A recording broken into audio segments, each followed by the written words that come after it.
Langsung dikasih 3 Obari shot gak tuh?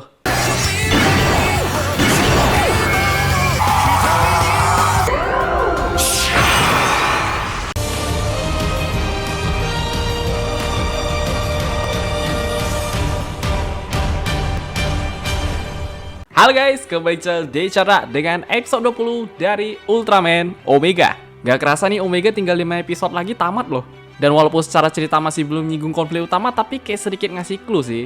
Yang mana Surato dan Kosei bisa melihat apa yang akan terjadi pada bumi di masa depan melalui Chrono Kelos. Sampai ada pesawat misterius juga dong. Ya untuk sekarang Mbak Subur belum ngasih tahu nama officialnya ya guys. Oh jangan-jangan itu musuh buat final episode atau enggak movie kali bang.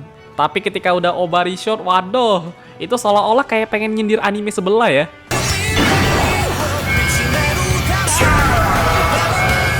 Jadi ini dia breakdown episode 20 Ultraman Omega. Langsung aja check it out. Ya, di awal scene dibuka dengan Kosei yang ingin menangkap tikus menggunakan sebuah perangkap. Karena kata Ona kemarin di gudang ada tikus. Cuma ngeliat itu Surato ngerasa agak kejam aja. Mau gimana? Yang mana Ayune sempat mendeteksi adanya gelombang gravitasi sehingga Kaito Kutai pun segera melakukan investigasi di sana juga bersama Sayuki Sensei. Melihat Surato agak beda, pastinya Kosei bakalan cerita ke Sensei soal tikus tadi ya. Kan itu sudut pandang Surato juga. Kemudian mereka sempat melihat adanya jejak kaki kaiju dan berusaha mencari tahu kaiju ini. Langsung opening dan judul untuk episode 20 adalah Melampaui Waktu. Jadi di sini mereka rencananya bakal nangkap kaiju ini ya guys. Awal-awal udah sempat nemu juga. At the end malah kabur teleportasi gitu dong. Mau gak mau berpencar terus cari tempat lain lah. Ya mana Surato sempat nemu lagi, cuma kayaknya nih kaiju takut doang. Apapun yang terjadi dicari terus dah. Kalau tadi Ayune gak nembak kemungkinan bisa dapet loh. Yang ada Kosei sempat keteleport bareng sama tuh kaiju. Walaupun di dalam kelihatan bentaran doang, ternyata sadar gak sadar Kosei udah hilang 30 menit lalu. Ya, dari penjelasan Surato memang ada kaiju yang punya kemampuan melintasi waktu sih. Yang ada kaiju itu jatuhnya kayak migrasi aja. Tapi setelah dipikir-pikir pasti ada kawanannya lah. Terus tuh kaiju bisa pindah waktu mungkin karena pakai tanduknya kali. Sehingga tim Uta pun memilih untuk menolong kaiju ini dan bisa membawanya pulang. Sensei tiba-tiba kepikiran ngasih nama Chrono Kelos ya guys. Pas pengen nangkep lagi, waduh, nih kaiju pasti kabur mulu.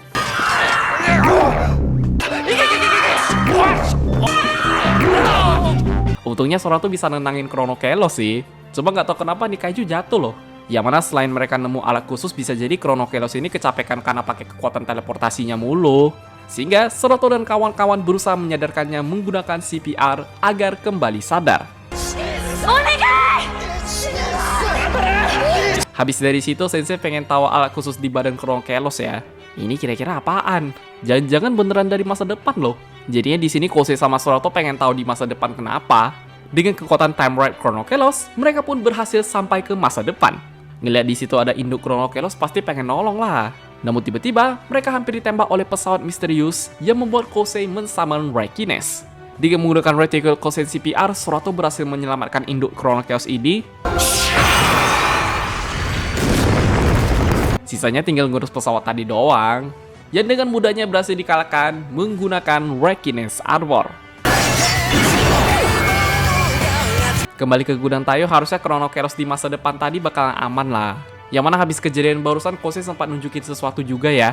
Kan menurut Surato pakai perangkap tikus agak kejam tuh. Bedanya sekarang nih pakai Togarashi aja. Jatuhnya lebih ke ngusir doang sih.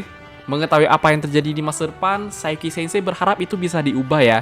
Dan episode 20 pun selesai. Oke, untuk episode kali ini walaupun masih filler, ini dari segi pembawaan ceritanya masih suka-suka aja ya guys. Terus tadi ada karakter development buat Surato juga. Kayak perkara tikus, nolong Chrono Keros pakai CPR. Lo pada yang demen kosmos pasti suka sih. Karena nih episodenya lebih fokus ke arah nolong kaiju. Dan apa yang akan terjadi di masa depan itu seolah-olah ngasih clue ya. Ini penyebabnya ulah manusia sendiri apa final boss? Bahkan kemarin gue kira karena NDF loh. Rupanya di episode 20 ini bener-bener gak ada campur tangan NDF ya guys. Ditambah tadi ada Obari shot terus pesawat misterius gitu, pasti penasaran lah. Yang mana kadang bentuk pesawatnya mirip kayak Grime. Kurang lebih ini dia hal menarik dan poin penting. Oke, yang pertama, kemunculan Chrono Kelos. menjadi kaiju baru di episode 20 dan terbilang unik. Karena walaupun bentuknya lebih mirip Styracosaurus, ini cara mereka hidup udah kayak burung migrasi ya guys. Pindah-pindah tempat tapi dalam ruang dan waktu gitu. Bisa ke masa depan, masa sekarang, masa lalu. Yang mana Sroto bersama Kosei berhasil menyelamatkan kedua Chronokelos ini di masa depan. Jadi intinya tadi tuh kaiju cuma numpang lewat doang. Gak bahaya, gak ganas, malahan takut sama manusia loh. Dan ngomongin desain, seperti yang udah pernah gue jelasin, ini kostumnya Chronokelos emang remodel Mugon kemarin sih. Kemudian dari segi jurus buat kaiju begini hitungannya unik banget ya. Chronokelos bisa mengeluarkan gravity wave maupun time warp untuk melintasi ruang dan waktu. Terlepas nanti ke depannya bakalan comeback atau enggak kita lihat dah. Karena biasa di Ultraman beberapa kaiju seijin itu cuma muncul sekali doang. Yang 2, senjata khusus kaiju. Sebuah alat yang sempat ditemukan dan tertancap di badan Chronokelos. Yang mana kalau kata Sensei ini kayak ngeganggu saraf kaiju sih. Apalagi dari segi teknologi buat bumi sekarang belum ada yang begini ya. Kira-kira yang bikin alatnya siapa bang? Jujur itu jawabannya antara para seijin atau enggak manusia sendiri loh. Misal dari seijin sih gak heran ya guys. Tapi kalau beneran dari manusia gimana gak kaget? Seolah-olah di masa depan manusia kok bahaya banget. Dan mumpung ini alatnya masih dipegang Sensei, kemungkinan kedepannya bakalan diteliti lebih lanjut deh. Kalau bisa sekalian bikin alat baru buat Kaito Kutai, kenapa enggak? Yang 3, pesawat misterius. Pas nonton episode 20, gue kira ini gak bakalan ada lawan ya. Paling nih ceritanya cuma nolong Chronokelos doang. Ternyata masih ada dong. Sebuah pesawat misterius yang muncul melalui portal dan berhasil dikalahkan dengan tebasan Rekines Calibur. Dan buat nama official pesawatnya nih, Mbak Subur belum ngasih info baru. Cuma kalau kita perhatiin secara desain, dia coraknya emang mirip-mirip Gram sih. Dari bentuk drillnya, warna. Jatuhnya malah kayak Gram yang diubah jadi pesawat ya guys. Yang mana ngomongin jurus pun ini paling nembak misil doang. Makanya kalau nanti di next episode baik lagi nih bisa lebih diperjelas lah. Mungkin pasukan final boss buat final episode atau enggak movie. Soalnya kemarin di magazine Televikur pun gak ditunjukin. Yang keempat, jurus baru Omega. Ini kurang lebih kayak nambah variasi Reticle Kosen ya. Yang mana Sroto bisa mengeluarkan Reticle Kosen dalam bentuk CPR. Jurus yang bener-bener unik banget. Dan secara gak langsung nih Omega jadi Ultraman pertama yang bisa CPR loh. Kayaknya Cosmos boleh belajar ke Omega deh. Yang kelima, Obari Shot. Mumpung episode 20 sama 21 di direct Takanori Sugimoto, pastinya kita pengen lihat Obari Shot lah. Bahkan gak cuma satu doang, ini langsung 3 loh. Walaupun battle-nya jadi kelihatan PNG, tetap keren sih. Dan cukup nyindir anime sebelah ya. Lupa deh tau lah. Jadi terlepas Obari Shot itu kita harus nunggu lama banget nih, hasilnya memuaskan banget. Asli, dari tiga-tiganya keren cok. Lu mau jadiin wallpaper buat HP desktop pun bagus. Kayaknya episode besok bakalan ada Obari Shot lagi deh. Siapa tahu Valgenes Armor bisa ya kan? Mungkin nanti mirip-mirip Z-Lens Arrow kali. Guys, ya, jadi segitu aja untuk breakdown episode 20 dari Ultraman Omega. Episode besok bakalan ditungguin banget, terutama fans Showa. Karena setelah 59 tahun Gabora Ori comeback ya. Asli, dari kemarin gue penasaran sama kostumnya sih. Itu kostum baru apa remodel Nirongga?